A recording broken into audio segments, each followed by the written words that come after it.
Assalamualaikum warahmatullahi wabarakatuh. Baiklah, kami dari kelompok 4 akan menampilkan video kerusakan lingkungan dan pandangan Islam terhadap kerusakan tersebut. Dengan saya Nur Syamsiah Dini dengan NIM G1E123056. Saya Salsa Rifdol Naifa dengan NIM G1E123034.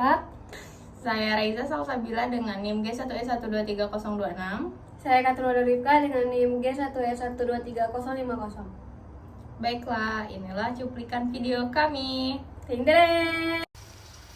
Sungai adalah salah satu sumber kehidupan bagi masyarakat sekitar, yang mana jika kekeringan tiba, sungai tersebut bisa digunakan sebagai sumber mata air untuk kehidupan bermasyarakat. Nah, pada zaman dahulu, banyak warga yang memanfaatkan air sungai tersebut untuk mencukupi kehidupan sehari-hari seperti memasak, mandi, dan masih banyak lagi. Saat itu air sungai masih jernih dan sehat, berbeda dengan saat ini yang mana air sungai dipenuhi dengan limbah cair. Selain itu, menangkap ikan dengan zat kimia berbahaya juga menyebabkan pencemaran sungai semakin bertambah parah. Sungai yang saat ini sudah mulai tercemar, contohnya seperti Sungai Batanghari. Pencemaran Sungai Batanghari tersebut menyebabkan dampak yang sangat fatal. Contoh kasusnya, pada tanggal 3 Oktober 2017, masyarakat Jambi, tepatnya di Desa Teluk Rendah, Kecamatan Tebo Ilir, Tebo menjadi geger karena banyak yang mengeluhkan gatal-gatal, terutama anak-anak. Masyarakat yang ada di Jambi mengalami gatal-gatal yang cukup ekstrim, sebab disertai dengan adanya nanah. Menurut karyawan di salah satu perusahaan swasta yang ada di dekat daerah tersebut, mengemukakan bahwa penyakit kulit diduga akibat dari pencemaran Sungai Batanghari. Di sungai tersebut dipenuhi dengan limbah perusahaan yang mana saat musim hujan seperti saat ini, limbah akan mudah sekali mengalir ke sungai. Nah, ketika sudah terjadi pencemaran seperti gambar di samping, air sungai menjadi tidak berkualitas. Air sungai yang tercemar bila dikonsumsi bisa menyebabkan banyak penyakit yang merusak organ tubuh. Dan jika digunakan untuk mandi cuci kakus bisa menyebabkan terkena penyakit kulit. Pencemaran Sungai Batanghari harus menjadi perhatian masyarakat di Indonesia, supaya kesadaran untuk menjaga lingkungan menjadi semakin meningkat. Solusi atasi kerusakan lingkungan menurut Islam sebagai agama yang rahmatan lil alamin atau membawa rahmat bagi seluruh alam, Islam bukan hanya mengatur perihal ibadah saja, tetapi seluruh lini kehidupan manusia, termasuk mengatur bagaimana seharusnya sikap manusia terhadap alam semesta. Melalui firman-Nya dalam Al-Quran, Allah Subhanahu wa Ta'ala telah memperingatkan kita agar menjaga bumi ciptaannya. Di sisi lain, Allah pun tahu bahwa manusia akan membuat kerusakan meski telah diberi peringatan. Selain menurunkan firman cara-cara untuk menjaga alam semesta, Allah Subhanahu wa Ta'ala juga telah menitipkan solusi untuk mengatasi kerusakan lingkungan melalui Al-Quran. Subhanallah. 1. Cara pertama yaitu keimanan dan ketakwaan. Jikalau sekiranya penduduk negeri-negeri beriman dan bertakwa, pastilah kami akan melimpahkan kepada mereka berkah dari langit dan bumi. Tetapi mereka mendustakan ayat-ayat kami itu. Maka kami siksa mereka disebabkan perbuatannya. Al-Quran Surat Al-A'raf ayat 96. Bagi Islam, lingkungan adalah bagian tak terpisahkan dari keimanan manusia terhadap Tuhannya. Dengan kata lain, perilaku manusia terhadap lingkungannya adalah cerminan dari tingkat keimanannya kepada Tuhan. Iman akan membebaskan manusia dari hawa nafsu. Iman juga membuat seseorang merasa aman dan optimis, sehingga ia tidak berlebihan dalam bertindak.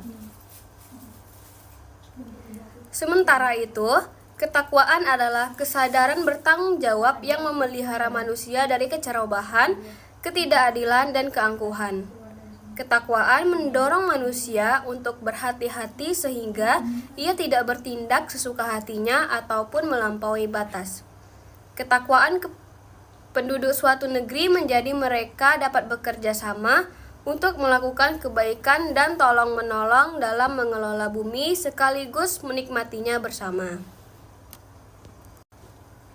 Yang kedua, sadar lingkungan. Menurut Imam Tobat-Tobai, alam semesta bagaikan tubuh manusia yang mana antar bagiannya memiliki keterkaitan. Apabila salah satu bagian tidak berfungsi dengan baik, maka akan nampak dampak negatif pada bagian lainnya. Sama halnya seperti manusia dengan alam. Dua hal ini bagaikan tubuh manusia yang saling bergantung. Apabila alam rusak, maka manusia juga akan merasakan dampaknya. Dengan menyadari fakta tersebut, manusia akan dapat mengerem hawa nafsunya untuk mendapatkan keuntungan lebih. Manusia yang sadar lingkungan berarti juga sadar akan peran serta fungsi dirinya sebagai khalifah di bumi. Kesadaran atas lingkungan ini termasuk ciri dan perbedaan manusia dengan makhluk hidup lainnya. Dengan demikian, hanya manusia saja yang dapat mengatasi masalah-masalah lingkungan dengan akal dan kesadarannya. Nah, solusi yang ketiga yaitu pengelolaan yang berkelanjutan. Untuk memenuhi kebutuhan hidup, manusia diperbolehkan untuk memanfaatkan segala sumber daya secara wajar dan bertanggung jawab, tetapi tetap harus memikirkan generasi yang akan datang.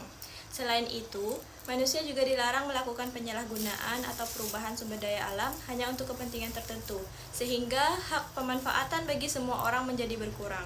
Nah, manusia diciptakan dengan akal, pikiran, hati, dan perasaan serta kelengkapan fisik biologis agar dapat menjalankan fungsi dan tugasnya sebagai khalifah di muka bumi. Sebagaimana disebutkan dalam surah Al-Baqarah yang artinya, "Ingatlah ketika Tuhanmu berfirman kepada para malaikat, sesungguhnya aku hendak menjadikan seorang khalifah di muka bumi." Mereka berkata, "Mengapa engkau hendak menjadikan khalifah di bumi itu orang yang akan membuat kerusakan padanya dan menumpahkan darah, padahal kami senantiasa bertasbih dengan memuji engkau dan mensucikan engkau." Tuhan berfirman, "Sesungguhnya aku mengetahui apa yang tidak kamu ketahui." Quran Surah Al-Baqarah ayat 30. Nah, dari ketiga solusi di atas, larangan berbuat kerusakan dalam Islam, seperti kasus-kasus di atas, menyatakan bahwa kerusakan lingkungan dapat berakibat fatal. Islam sendiri telah mengajarkan manusia untuk hormat terhadap alam dan melarang untuk berbuat kerusakan padanya. Sebab alam adalah bagian dari hidup manusia. Apabila manusia tidak mengelola alam dengan baik, maka sama saja mereka menghancurkan hidupnya sendiri. Sesuai dengan firman Allah dalam Quran Surah Al-A'raf ayat 56 yang artinya, "Dan janganlah kamu berbuat kerusakan di muka bumi setelah diciptakan dengan baik. Berdoalah kepadanya dan rasa takut dengan penuh harapan. Sesungguhnya rahmat Allah sangat dekat kepada orang-orang yang berbuat baik." Quran Surat Al-A'raf ayat 56. Melalui ayat di atas, Allah meminta manusia untuk tidak berbuat kerusakan dalam bentuk apapun, baik dalam perilaku, seperti merusak, membunuh, mencemari sungai, dan lain-lain, maupun berbuat kerusakan yang terkait dengan akidah, seperti musyrik, kufur, dan segala bentuk kemaksiatan. Masalah akidah juga penting untuk diperhatikan karena kerusakan mental menjadi salah sebab terjadinya kerusakan fisik. Itulah mengapa Allah memperbaiki bumi ini dengan cara mengutus Rasulnya, menurunkan Al-Quran, serta menetapkan syariat. Sekian video dari kami. Wassalamualaikum warahmatullahi wabarakatuh.